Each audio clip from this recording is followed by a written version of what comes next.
Yenia Yejitum said the new IGP. Wabetena sono Ghana for near airborne police for Abaso because kase Sisiano police for they are being professional in everything they do. And that the story I made be a police for no one say one record. Videos, any audios, any insema me who and then the police one say one record. Answer never to us no. Subscribe and click the notification bell no and no any other screen so see we understand latest news there about once I for young concern so straight. Now they say and they say a young law students Ghana has say I think it has been going on for some time now, but this year, the end of the year, it was unprecedented. They see and they say over 1,000 people actual exam say now come person ra a year the law school. Once a Ghana they say they say woko year okosia pon yan fa say KNUST and University of Ghana Lagos. Now woko year law for 4 years sir. You are not a lawyer even though 1 year law course no for 4 years no your lawyer. Afiance say was also echo through exams. Now enter law school nankasa. What you say? Into no over 1,000 people are graduate here say we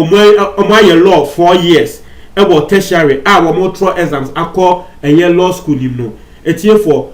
over 90% a failure. It has never happened in Ghana before. Say in Grofatina say someone control exams not just over 90%. Now there you say you see more failure no mpono. Do na wo ko 4 years na 4 years na wo mo year and 4 years na wo mo nya year no mo wie no do na enya first class na wo bia wa year law 4 years e wo university na we nya first class no enya easy na trese ngofo na enya se wo mo abon wo mo failure no enya se wo mo abon o mo aben pa iti no mo ntiase se aden na wo mo atro exams a trese over 90% e failing. It's one your imagine say we move demonstration because we susu say attorney general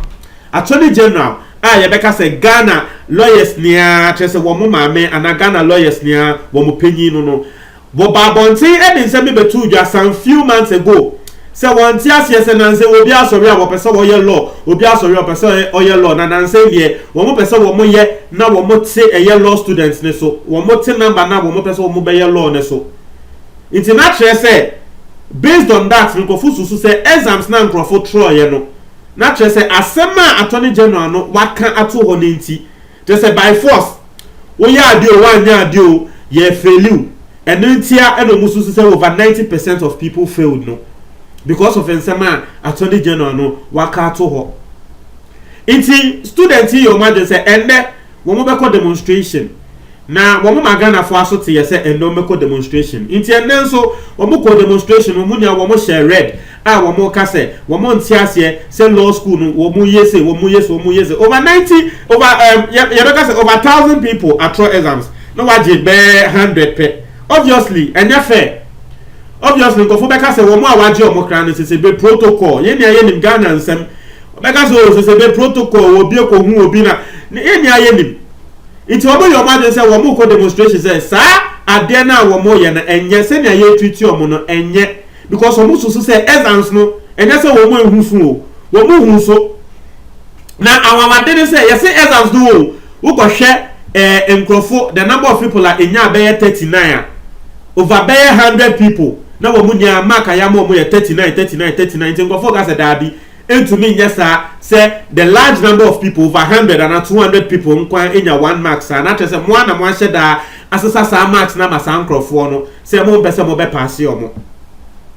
enunti na ende wo mo call demonstration etiefo na demonstration na wo mo call no ye nia ne nim say demonstration we e be very peaceful na ewia wo mo call demonstration de etie na enye obi nim de esi ye police for asori begina wo mo so ehwe insuo gu wo mo so e di etuo te say wo hwe se na ye tu etuo abo mo a rubber bullet o but e bomb mo a wo don say e create mark ho police wo use shocker te say asem Nkrofo we ye Nkrofo bia asabe wo mo akọ street ne so say wo mo kọ bokro no meanwhile adia wo mo ye no e legal o it is their right say ade na ye throw exams na exams na ya throw no yesusu say mo amake yesusu say exams na ya throw no mu failure enye because ade amate from obi a wono so otro exams ni bi last year kran say last year say wono otro exams no ene e man 24%. Just say yes 24 eno nyaa e wo subject bi mu wonya 24 na 24 na yes onyaa no ena branch ne say da bi wono ogini hu de wo obi a wa ben sa 24 ne de ohun ne say e yade ade ama ne keke nti wo ko say wo ko remark na remark no yes wo ko say yes anso mark o script ne ma obioma na tre say wo be tiaska nti last year no wo tia 3000 cedis say wo sanso e de ko for remark etiefo yesi wo ye remark ni wie no na afa ya branch ni wenya 82 iti wa show wo bia ye man 24 wo san go tia 3000 cedi say wo mo mark the script wie no ogidi say wo tro ade ni ye wo no wa ben no ye g script to sanso mark ye no sa branch ni we benya 82% na tell say indeed ye ne kre say teachers ni bia na lecturers ni bi no wo mo sheda no mo toto marks ni bi emma say wo mo pese wo mo cut down the number just because of what attorney general no what they atudwa say na say they will be asori abose o pese o ye law obi asori o pese o ye law na say o pese o mo ye na tell say the number of people are ebe ba be ye law no mbe ye kitu ebi keke what you say aha into no ngofo susu say sa net internet dey wo mo call demonstration na the demonstration dey yesi insio ehwe wakase ehwe men ka say epra wo videos are made with here for senior police for a share issue nkrofo iso me say wo bi ba feeling say who ya no na wo ye demonstration no but unim dia eye me dane say minim say Ghana insem bi say nkrofo e the bear politics na dia me dane say even president eye Akufo-Addo ne wo faase eye Gabi Otredako enon kra ba bonten abe condemn police no say in sema police for ne di ne sebe enkwosiasem police for no wo mo di nsem de even that show say even the government is condemning the act and you say even some people very close to the president what you say some top people because I've heard from some MPs be our more MP before MPs our more condemning act we say police for anyade on that lane no make us say yes asem we yen to be find politics because government take about say condemn their police no e dey say law students ya rebel sem and the AC law students dey ya bo mo pan na etie for the area and they say e to dey be say ya bo law students na police for na bo law students go say journalists are wonu so gina ho a wo twa asem na ya bo na afra just say yen reporter yen.com a very big online portal e wo Ghana ha say omo reporter and also videos aya send ya ma me any pictures bi a mehu no utumu say ya bono ma nensa no asa ye shooting no but police on the say e shoka keke no mo de ball no but to hwe nensa na mag bi abeda ho a ye wie ye de ne to car mu say wo mo arrest no wo mo de ne ko police station wo mo de ne ko hospital no wo bia anim yen.com wo mo reporter and aya ne sa etifo ya de a hardin I've also seen a post from Efia Swasnega. Efia Swasnega so wo complaining say wono so ya bono. But I don't know say it is the same thing and Efia Swasnega wo complaining now because Efia Swasnega also a show video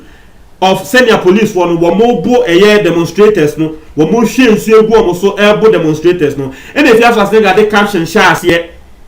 say wono so ya bono police for na bono na police for no we call Kennedy Japan office. And I say, na Kennedy Japan office, na Kennedy Japan we police ni, police for mo ache me say mo de make Kennedy Japan office. And I say police ni ka tell say, o mo million no if you ask nigga ne pa na onim, no one can no antuma. Na tell say, if you ask nigga no say or no, and then the reporter wono so ya bono. But the American say, I don't know what if you ask nigga was also going there to do. Minim, and then minim. It's minim say, if you ask nigga so in a related story. And na odi femu and now say in this particular one I want also ya bono na that one I can't tell. But one short comment at eba utumu say yes nkrofo super police for the pan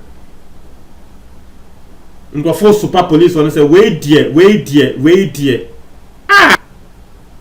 be say no wonder we now have an Azugu type of security currently. God save us from unprofessional attitudes. And no so asema will be earlier to ja. Will also say difficult to understand this. Why will people demonstrate because they failed an exam? Were they guaranteed a pass? It will be will be so make say now we fail exams are adding ɛna wo demonstrate but ɛno na ma kyerɛkyerɛ aseɛ akyerɛ mo it is sɛ nea me ma kyerɛkyerɛ aseɛ akyerɛ mo kra wo tena sɛ wobɛhu sɛ sɛ nea nkrɔfo wɔ yɛ fairly wɔ mu nyinaa no wobɛhu no sɛ be kanana bi hyɛ aseɛ ate aseɛ na sɛ kanana so hyɛ aseɛ a the people have their right to demonstrate because obu feel say oni omo endi ni ye